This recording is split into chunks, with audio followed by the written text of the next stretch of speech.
James Reid binoldiak sa pagtatanggol kay Isa, blink twice if kinulam ka.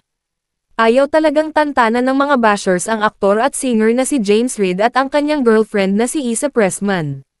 Basag na naman ang celebrity couple sa mga netizens matapos mag-post si James ng isang point of view, POV, video sa kanyang social media account. Ibinahagi ito ng aktor sa kanyang TikTok account kahapon, October 25. Makikita sa POV video na nahuli si James ng kanyang jowang si Isa na nagre-reply umano sa mga bashers nito. "She's a better person than I am, that's for sure," ang iniligay na caption ni James sa kanyang post.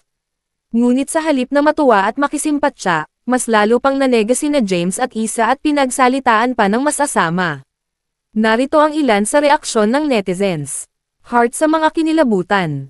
Heart sa mga hindi kinilig. James Reid in his squammy era. Blink twice if kinulam ka. Alam kong inutusan ka lang, hindi ko lang mapatunayan. Buti POV lang. Babe, gawa ka nga video kunwari galit ka, tas ako na bahala. Oh, attendance muna baka sakaling mag-off ng comment. Dito pa rin ako, ha na utusan ka lang eh.